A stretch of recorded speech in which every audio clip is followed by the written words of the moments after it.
सभी प्रिय छात्र छात्राओं को नमस्कार। सभी लोगों का हमारे YouTube channel NCERT maths success classes पर स्वागत है।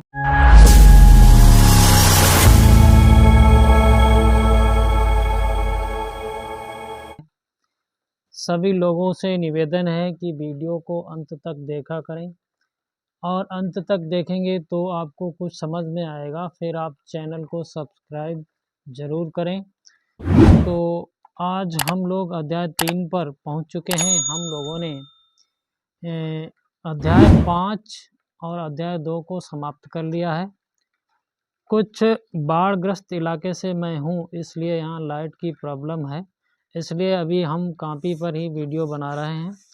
तो समझाने का आप लोगों को पूरा प्रयास करेंगे तो आप लोग समझ भी जाएंगे। आज हम लोगों ने अध्याय 3 व्यू को शुरू किया है। तो आइए देखते हैं इसके बारे में, इसका इंट्रोडक्शन क्या होता है, किस किस प्रकार से इसमें परिभाषाएं होती हैं, उन परिभाषाओं के आधार पर हम लोग आगे क्वेश्चनों को करेंगे। तो उससे पहले इसका बेसिक समझना बहुत ज़रूरी है। यदि आपको बेसिक समझ में आ गया तो फिर आप सवालों को आराम से कर लेंगे और NCERT के जितने भी सवाल हैं वो तो कर ही लेंगे। आपको किसी भी किताब से कोई भी सवाल मिलेगा उन सब सवालों को भी आप कर पाएंगे यदि आपने बेसिक समझ लिया तो देखिए, हमने यहाँ पर हेडिंग डाली है अध्याय 3 मैट्रिसेस ऑफ व्यू। अच्छा, ये जो मैट्रिसेस है ये एक इंग्लिश का शब्द है और इसका मतलब जो व्यू होता है उसका ये बहुवचन है। अगर एक वचन की बात करें तो उसको हम लोग मैट्रिक्स लिख सकते हैं। ठीक है, ये एक वचन होता है, ये बहुवचन होता है। तो सबसे पहले इसके बारे में हम लोग समझेंगे कि ये व्यू कैसे बनता है और क्या इसकी परिभाषा है। तो इसके बारे में हम लोग थोड़ा सा डिस्कस करेंगे। तो देखिए, हमने यहाँ डाली है हेडिंग प्रस्तावना। हम यहाँ पर हेडिंग डालेंगे और लिखते चलेंगे, आपको समझ में आता जाएगा। तो देखिए, जैसे हम लिखें यहाँ पर यमयन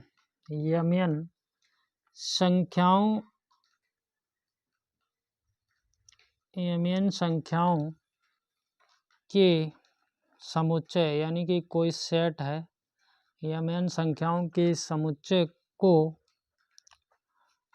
जब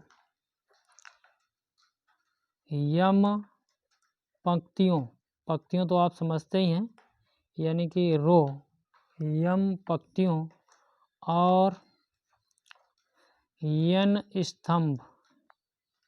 स्तंभों लिख देंगे तो भी कोई गलत नहीं होगा, स्तंभों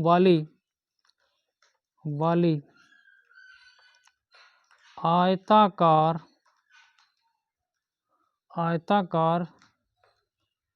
सारणी के रूप में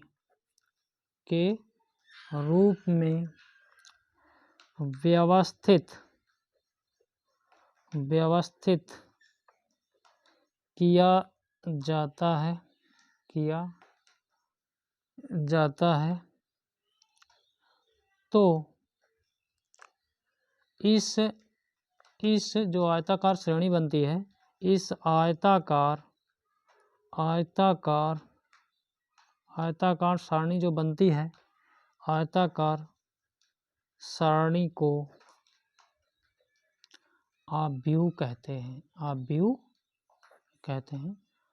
तो हल्का हल्का हम लोग डिस्कस करेंगे, ज़्यादा नहीं है इसमें कुछ, कहते हैं। अच्छा, एक पॉइंट और है, जिन संख्याएं हम लोग यूज करते हैं, जिन संख्याओं से यह व्यू बनाया जाता है,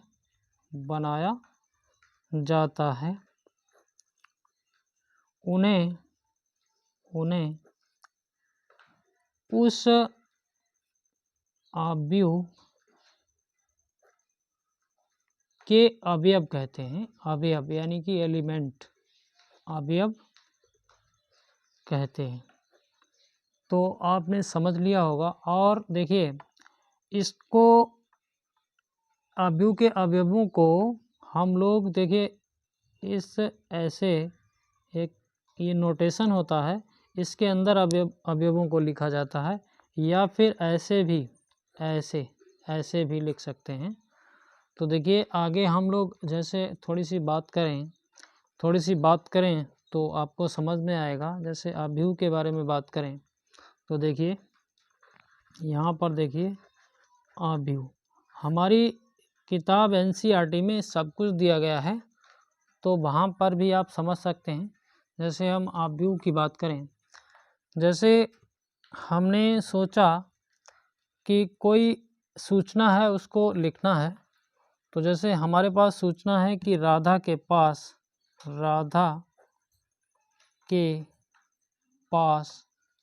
15 पुस्तक हैं, 15 पुस्तक हैं। और इसे हम लोग देखिए ऐसे ही तो लिखते हैं, ऐसे इस प्रकार से। तो इसे इस प्रकार से हम लोग लिख सकते हैं, 15 पुस्तकें हैं। तो इस कोष्टक के अंदर जो लिखा गया है 15, तो इसका मतलब है ये राधा के पास पुस्तकों की संख्या है, ये राधा के पास पुस्तकों की संख्या है। जैसे हम थोड़ी सी बात को और बढ़ा दें, जैसे राधा के पास 15 पुस्तकें और 6 कलमें हैं। कलम तो जानते ही, कलमें। तो इसको अगर हम लिखना चाहें तो 15 और 6 और एक ऐसे कोष्टक लगा दें, और पहली प्रविष्टि जो है ये पुस्तक है, और दूसरी प्रविष्टि जो है ये कलम है। तो इस प्रकार से भी आप लोग इसको लिख सकते हैं। तो यहाँ पर आपने समझा कि इस कोष्टक के अंदर जैसे हमने लिखा है ये मैट्रिक्स का नोटेशन है, तो इसमें हमने लिख के दिखाया। अगर इस सूचना को थोड़ा और विस्तृत कर दिया जाए, जैसे हम लिखें कि भैया राधा के पास 15 पुस्तकें और 6 कलम हैं, और उसकी दोस्त फौजिया के पास 10 पुस्तक और 2 कलम हैं, और उसकी एक दोस्त और है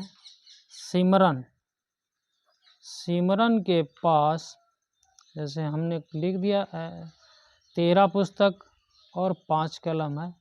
तो इस सूचना को अगर हम लोग व्यवस्थित करना चाहें तो देखिए किस प्रकार से व्यवस्थित कर सकते हैं। तो जैसे हम यहाँ लिख दें पुस्तक और यहाँ लिख दें कलम, और इधर लिख दें हम राधा, इधर लिख दें फौजिया, और यहाँ पर लिख दें सिमरन। तो देखिए पुस्तकों की संख्या पहले उतार लेते हैं, 15, 10, 13। कलमों की संख्या यहाँ 2 और 5। और इसको हम लोग इस ढंग से भी लिख सकते हैं, देखिए कैसे, 15, 10, 13, 6, 2, 5। और इस प्रकार से हमने आपको समझाने का प्रयास किया है, जिसमें देखिए यहाँ पर भी आपको समझना है। ये देखिए पहली पंक्ति है, और इसी प्रकार से ये वाली दूसरी पंक्ति है, इसी प्रकार से इसको अगर देखा जाए तो ये तीसरी पंक्ति है, और यहाँ पर ये पहला स्तंभ है, और ये दूसरा स्तंभ है, तो ये मैट्रिक्स के बारे में थोड़ी सी जानकारी है। अच्छा, ये पुस्तक है और ये कलम है। इधर से अगर देखा जाए तो ये राधा है, और ये फौजिया है, और ये सिमरन है। ये पुस्तक है, ये कलम है। अच्छा ठीक, आपने इतना समझ लिया। अब हम लोग दूसरी हेडिंग पर चलते हैं। तो आपने इतना समझा, अब हम लोग चलते हैं दूसरी हेडिंग पर, अवयव का क्रम या कोटि। देखिए यहाँ पर अवयव का क्रम या कोट। इंग्लिश में भी समझेंगे, हम लोग इसको लिख सकते हैं ऑर्डर ऑफ मैट्रिक्स। यहाँ से आपको समझाने का हम पूरा प्रयास करेंगे। तो देखिए इसको भी समझते हैं। यदि किसी अवयव में, देखिए थोड़ा सा लिखेंगे और समझ में आ जाएगा। यदि किसी अवयव में यम पंक्तियां हैं, यम पंक्तियां हैं और यन स्तंभ हैं, तो उसे लिख दीजिए, उसे यम क्रॉस यन क्रम का अवयव कहते हैं। तो आपने समझा। जैसे अगर हम उदाहरण के लिए देखिए, अगर हम लिखें, देखिए ABCDEF और इसको एक अवयव में हम दिखाएं, तो देखिए इसमें ये एक पंक्ति है और ये दूसरी पंक्ति है और ये तीसरी पंक्ति है और ये स्तंभ पहला है और ये स्तंभ दूसरा है। तो ये देखिए इसका जो कोटि है 3x2, इस प्रकार से इसको लिख सकते हैं। तो इसमें जो पहली संख्या होती है वो पंक्तियों की संख्या होती है और दूसरी जो संख्या होती है वो स्तंभ की संख्या होती है, जिसको हम लोग इंग्लिश में कॉलम कहते हैं, इसको हम लोग इंग्लिश में रो कहते हैं, इसको हम लोग कॉलम कहते हैं। ठीक है, इतना आपने समझ लिया। तो ये जो पहली संख्या होती है ये पंक्ति की संख्या होती है और दूसरी संख्या होती है ये स्तंभ की संख्या होती है। तो देखिए, अच्छा, किसी अवयव के सभी अवयवों की संख्या अगर हम लोग निकालना चाहें तो उसकी जो कोटि होती है उनका आपस में गुणा कर देंगे। किसी अवयव में अवयवों की संख्या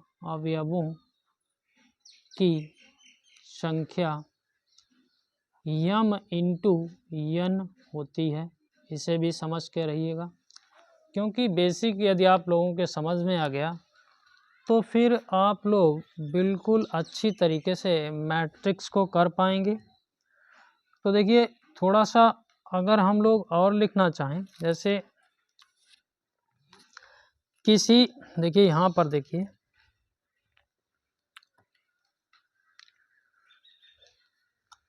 यम इंटू यन कोटि का अवयव, m इंटू यन कोटि का अवयव का आयताकार क्रम विन्यास। इसको थोड़ा सा आप लोगों को समझाने का हम प्रयास करेंगे। अच्छा, इससे पहले एक तथ्य और समझ लीजिएगा। किसी भी अवयव को हम लोग अंग्रेजी के कैपिटल लेटर से लिखेंगे। जैसे हम ऐसे लिखेंगे A बराबर A, कोई भी अवयव हो उसको अंग्रेजी के कैपिटल लेटर से, जैसे A बराबर, B बराबर, C बराबर, ऐसे हम लोग लिख सकते हैं। और इसके अंदर जैसे हम लिखना चाहें A11, A12 और A13, A21, A22, A23, इस प्रकार से देखिए इसको आपको समझाने का हम प्रयास करेंगे। तो अंग्रेजी के वर्णमाला के बड़े अक्षरों से तथा इसके अवयवों को हम लोग उसी के जो हमने कैपिटल लेटर लिखा है उसी के संगत छोटा जो अक्षर होता है उससे हम लोग यहाँ पर लिख सकते हैं। तो बिल्कुल आप समझ गए होंगे इस बात को। ठीक है, और साथ में ही ये जो हम लोग अनुलग्नक लगाते हैं, इसमें जो पहली जो संख्या होती है ये हमारी पंक्ति की संख्या को दर्शाती है, यानी कि यहाँ पर जो भी हमने 1 लिखा है तो ये पहली पंक्ति की बात कर रहा है, और ये जो 1 हमने दूसरा वाला 1 लिखा है ये पहले स्तंभ की बात कर रहा है। तो देखिए यहाँ 1 यहाँ 1 यहाँ 1, तो इसका मतलब हुआ ये पहली पंक्ति के अवयव हैं।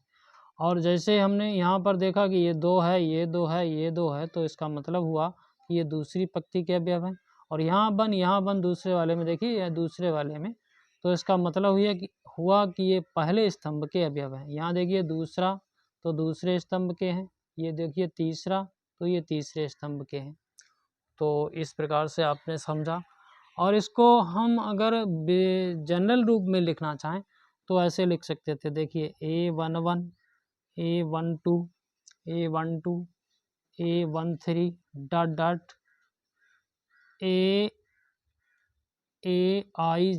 IJ, फिर आप डॉट डॉट करिए A1N, इस प्रकार से। फिर यहाँ से बढ़ेंगे तो A21, ठीक है, A21, फिर A21 के बाद में आप आगे बढ़ेंगे, तो आगे बढ़िए AI1, फिर आप यहाँ आइए A डॉट डॉट करके AM1, इस प्रकार से चलेंगे। यहाँ अगर देखा जाए तो ये दूसरी रो है, तो A2N, फिर ऐसे चलेंगे आगे। यहाँ पर देखें तो AIN लिख दीजिए, और लास्ट में जब हम लोग आएंगे AM लिख दीजिए। इसी प्रकार से यहाँ भी हम लोग चलते जाएंगे, यहाँ AM2 हो जाएगा, फिर यहाँ देखिए ऐसे चलेंगे AM3 हो जाएगा, फिर यहाँ ऐसे चलेंगे AMJ हो जाएगा। यहाँ भी डॉट डॉट, ये सभी डॉट डॉट है, और इसको एक आयताकार टेबल में हमने लिख दिया है। तो यहाँ पर इसका अगर छोटा रूप लिखना चाहें तो ऐसे लिख सकते हैं AIIJ, और एक ये मैट्रिक्स वाला जो नोटेशन होता है उसको। तो देखिए यहाँ पर जो I होता है, I वो 1 से या बराबर, I जो होता है 1 के बराबर या 1 से बड़ा होगा, 1 से बड़ा होगा। और ये यम के बराबर या यम से छोटा होगा, इस तरीके से आप समझें। यहाँ पर दूसरा जो J होता है वो 1 के बराबर या 1 से बड़ा होगा, J। और ये देखिए J जो है N के बराबर या N से छोटा होगा। और यहाँ जो I और J हैं ये बिलोंग्स करेंगे नेचुरल नंबर को। तो इस तरीके से आपने यहाँ पर इतना समझा है। तो आइए अब हम लोग इसके थोड़े और इसकी बात करते हैं। यहाँ पर हम लोग जो भी आव्यूह से संबंधित जो भी सवाल करेंगे उनके सभी अवयव वास्तविक संख्याएं होंगी, उनके सभी अवयव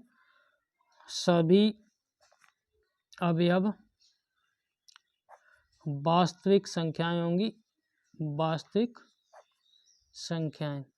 तो ये हम लोग केवल इंटर वाली मैट्रिक्स को पढ़ रहे हैं, इससे ऊपर तो और भी विस्तार होता है। तो इंटर वाली मैट्रिक्स में जो भी अवयव हम लोग यूज़ करेंगे वो सभी वास्तविक संख्याएं होंगी। ठीक है, अब हम लोग थोड़ा सा और आगे बढ़ते हैं। देखिए कुछ टाइप के आव्यूह होते हैं, तो उनके बारे में हम लोग समझेंगे। तो देखिए यहाँ पर समझते हैं आव्यूहों के प्रकार। तो इसको इंग्लिश में कहेंगे टाइप्स ऑफ मैट्रिसेस। तो इसमें कुछ टाइप के आव्यूह होते हैं, तो उन्हें समझना बहुत ज़रूरी है हम लोगों के लिए। जैसे नंबर 1 हमने लिखा है स्तंभ आव्यूह, इसको हम लोग इंग्लिश में कॉलम मैट्रिक्स कहेंगे, तो देखिए इसकी परिभाषा क्या होती है। एक स्तंभ आव्यूह तब कहलाएगा, एक स्तंभ आव्यूह तब कहलाएगा यदि उसमें केवल एक स्तंभ हो। यदि उसमें, हल्का हल्का हम लोग समझेंगे, केवल एक स्तंभ हो तो वो स्तंभ आव्यूह कहलाएगा। उदाहरण से हम आपको समझाने का प्रयास करेंगे। जैसे हमने लिखा 0√3 -1 और 1/2, ये हमारा एक आव्यूह है। देखिए इसमें आपको दिख रहा होगा एक स्तंभ है। तो देखिए इसमें इसका आर्डर अगर लिखने बैठे हम तो कितना हो जाएगा आर्डर। तो देखिए इसकी पंक्तियाँ तो 4 हैं और कॉलम 1 है, तो 4 × 1। इस प्रकार से आप इसके आर्डर को बता सकते हैं कि इसकी कोट ये है। तो ये स्तंभ आव्यूह आपने समझा होगा। अब देखिए दूसरा आव्यूह हम लोग समझते हैं। हम हल्का हल्का ही समझेंगे हम लोग। पंक्ति आव्यूह, पंक्ति आव्यूह यानी कि हम लोग कहें तो रो मैट्रिक्स, ठीक है। इसमें पंक्ति आव्यूह तब कहलाएगा जब उसमें केवल, यदि उसमें केवल एक पंक्ति हो। क्या हो? एक पंक्ति हो। बिल्कुल आप समझ गए होंगे। जैसे हम उदाहरण लें, इसको b से डिनोट करें और लिख दें 1/2 √5 और 2 और 3। ये हमारा इस तरीके का आव्यूह एक पंक्ति आव्यूह कहलाएगा। इसकी अगर आर्डर की बात करें तो एक ही तो पंक्ति है, तो 1 हो गया। और कॉलम कितने? 1 2 3 4, तो 1 × 4, ये इसका आर्डर हो गया। तो इसे आपने समझा, पंक्ति आव्यूह, स्तंभ आव्यूह। अब आपको हम आगे बताएंगे। अगला होता है वर्ग आव्यूह। नंबर 3, वर्ग आव्यूह।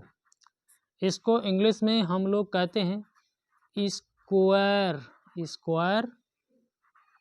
मैट्रिक्स। बिल्कुल ये समझने वाली बात है। स्क्वायर मैट्रिक्स क्या होता है? तो देखिए इसमें सीधा फंडा है। वर्ग तो जानते ही हैं आप, वर्ग में सभी ये भुजाएं सब चारों बराबर होती हैं। तो इसमें सीधा फंडा है कि पंक्तियों की संख्या, ऐसा आव्यूह जिसमें पंक्तियों की संख्या बराबर स्तंभों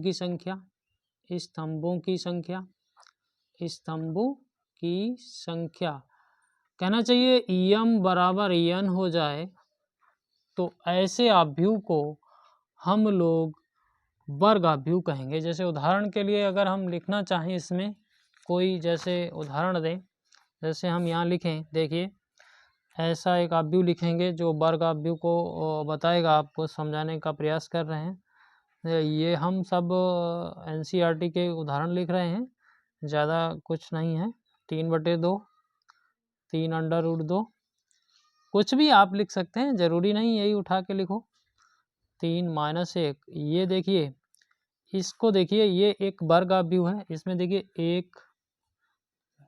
एक देखिए आपने देखा कि ये 3 इसकी पंक्तियां हैं। इधर से देखिए ये एक और ये एक और ये एक, इधर से भी 3 ही इसके स्तंभ हैं।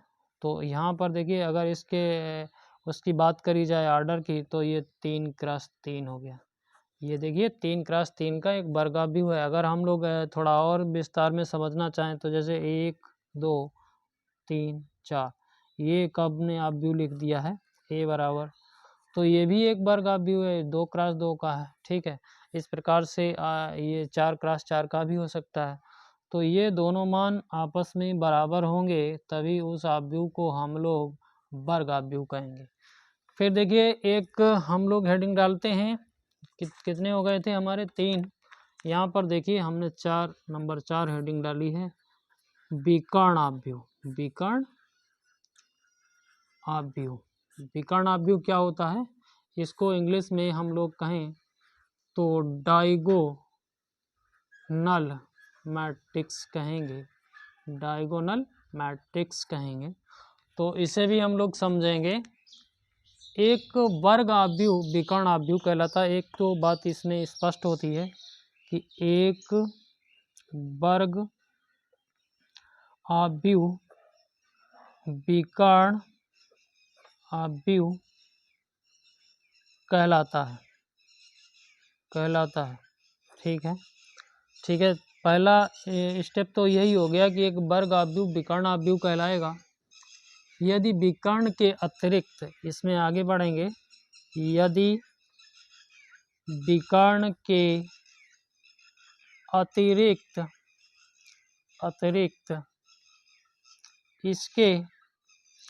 इसके अन्य सभी अवयव शून्य होते हैं। अवयव शून्य होते हैं, ये सीधी सी परिभाषा है, तो वो विकर्ण आव्यूह कहलाएगा। तो ठीक है, आपने समझा। अगर देखिए इसका उदाहरण अगर हम लें तो ये भी एक विकर्ण आव्यूह है। और अगर हम दूसरा उदाहरण लें तो -1 0 0 ये दो, ये भी एक विकर्ण आव्यूह है। समझ रहे हैं ना आप लोग। तीसरा उदाहरण लें तो देखिए हमने बिल्कुल एनसीईआरटी के ही उदाहरण ले रहे हैं। एक 0 0, यहाँ पर भी 0 कर दें, यहाँ पर कुछ और कर दें, 4 कर दें, 0 कर दें, 0 कर दें, 0 कर दें, यहाँ 3 कर दें। तो ये ऐसे इन उदाहरणों से आपको स्पष्ट हो गया होगा कि विकर्ण आव्यूह कैसा आव्यूह होता है। सबसे पहले तो विकर्ण आव्यूह में ये जो है वर्ग आव्यूह वाली डेफिनेशन फुलफिल हो जाती है, तो वो एक वर्ग आव्यूह तो होता ही होता है। साथ ही उसके विकर्ण में अवयव हों, बाद बाकी जो भी अवयव हों वो सभी शून्य हों, तो ऐसे आव्यूह को हम लोग विकर्ण आव्यूह कहेंगे। फिर देखिए अगली हेडिंग देखते हैं। इन्हें समझना बहुत ज़रूरी है, इन्हें नहीं समझ पाएंगे तो फिर आपको दिक्कत होगी। एक होता है अदिश आव्यूह। अदिश आव्यूह, इसको हम लोग इंग्लिश में बोलें तो स्केलर मैट्रिक्स बोल सकते हैं। बिल्कुल, देखिए समझिए आप इसको भी। एक विकर्ण आव्यूह, इसमें देखिए पहला पॉइंट तो ये है कि एक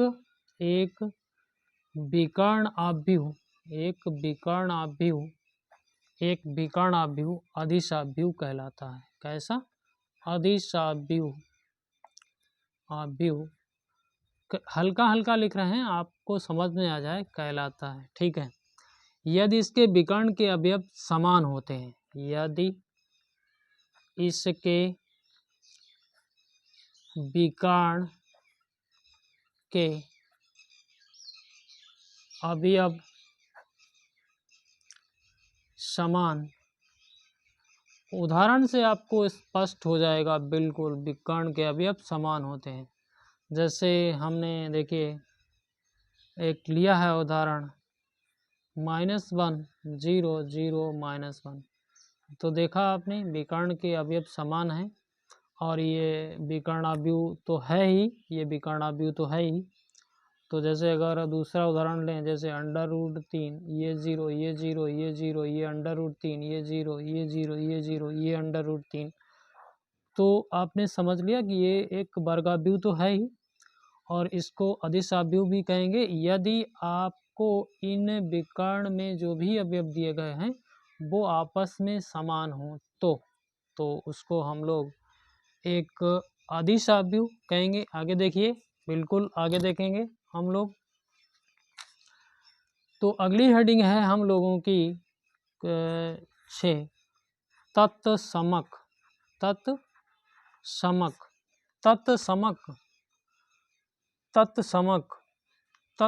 को हम लोग देखिए इकाई भी कहते हैं। तत्समक को इकाई भी कहते हैं, आव्यूह। और इसकी इंग्लिश जानना बहुत ज़रूरी है। इसको हम लोग आइडेंटिटी मैट्रिक्स कहेंगे। आइडेंटिटी मैट्रिक्स बिल्कुल सिंपल सी बात है। तो देखिए कैसे, पहला सिस्टम तो ये है कि एक वर्ग आव्यूह जिसके विकर्ण के सभी अवयव एक होते हैं।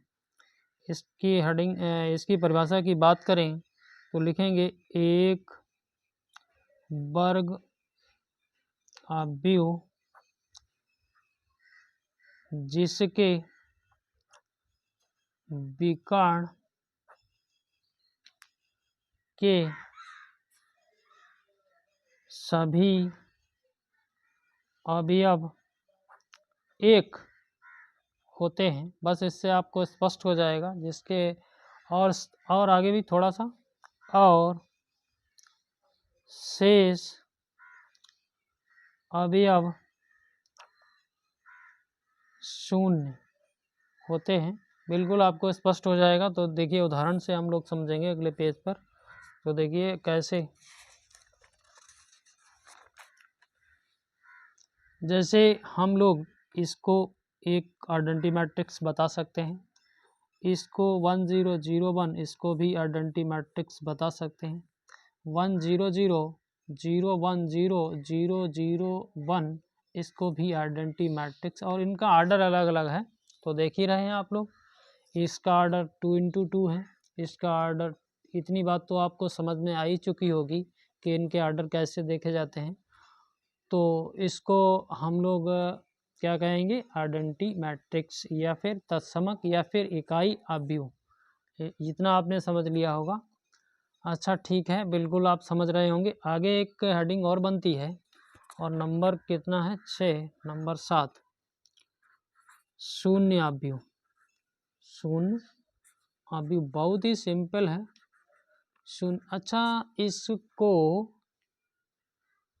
हम लोग शून्य अवयव को देखिए, इसको अगर चाहें तो इसको हम लोग रिक्त अवयव भी कह सकते हैं, रिक्त अवयव भी कहते हैं। और तो इसमें सीधी सी बात है, किसी अवयव के सभी अवयव शून्य होंगे तो वो शून्य अवयव कहलाएगा। किसी अवयव के सभी अवयव शून्य शून्य हों तो वह शून्य अवयव, सिंपल सी बात है, शून्य अवयव या रिक्त अवयव कहलाता है। इतना आपने समझ लिया। और इसको ओ से डिनोट करते हैं, ठीक है, और इसको आई से डिनोट करते हैं, इस वाले को, ठीक है, इसको ओ से डिनोट करते हैं। अच्छा, आपकी समझ विकसित करने के लिए हम देखिए 2 अवयवों को और समझाते हैं। हम आपको समझाते हैं नंबर 8, क्षैतिज अवयव। क्षैतिज अवयव, ठीक है। क्षैतिज अवयव क्या होता है, इसको देखिए, क्षैतिज अवयव क्या होता है, उदाहरण से समझाते हैं आपको। जैसे हमने एक उदाहरण लिया है, तो देखिए 2 3 -5 और 0 -1 -4, एक ऐसा उदाहरण ले लिया है। तो इसमें क्या होता है, पंक्तियों की संख्या, देखिए पंक्तियों की संख्या कितनी है, नंबर 1 नंबर 2, पंक्तियों की संख्या स्तंभों की संख्या से कम होती है। इसमें होता क्या है, देखिए आप, पंक्तियों की संख्या स्तंभों की संख्या से कम होती है। तो ऐसे अवयव को हम लोग क्या कहेंगे, क्षैतिज अवयव कहेंगे। तो ऑर्डर तो आप निकाल ही लेंगे, इसका 2 × 3 है। तो देखिए पंक्ति की संख्या 2 है और स्तंभों की संख्या कितनी है, 3। तो हमने क्या लिखा, पंक्तियों की संख्या स्तंभों की संख्या से कम होती है, तो ऐसे अवयव को हम लोग क्षैतिज अवयव कहेंगे। बिल्कुल इसी टाइप से नंबर 9 की बात की जाए तो हम लोग क्षैतिज की जगह ऊर्ध्वाधर अवयव की भी बात कर लेते हैं, अवयव की बात कर लेते हैं। तो इसमें उल्टा होता है इसका, देखिए इसका उल्टा होता है। जैसे हमने एक मैट्रिक्स ले लिया, इसमें देखिए -3 -1, ठीक है, 0 -1 और 2 4। ये देखिए इसमें क्या होता है, इसमें होता है पंक्तियों की संख्या जो होती है, पंक्तियों की संख्या, पंक्तियों की संख्या स्तंभों की संख्या से अधिक होती है। इसको हम लोग ऊर्ध्वाधर अवयव कहेंगे। तो देखिए इसमें अगर आप ऑर्डर की बात करें तो ये 3 पंक्ति हैं, तो 3 इसका ये हो गया, और दो कॉलम हैं, तो 3 ये देखिए ये ज़्यादा है और ये कम है। तो एक हेडिंग और बचती है हम लोगों की, अवयवों की समानता। क्या? अवयवों की समानता तो आप जानते हैं, समानता। तो अवयवों की समानता में देखिए क्या होता है, सीधा सिंपल सा फंडा है। ऐसे अवयव समान अवयव कहलाएंगे जिनमें देखिए पहली चीज तो समान कोटियां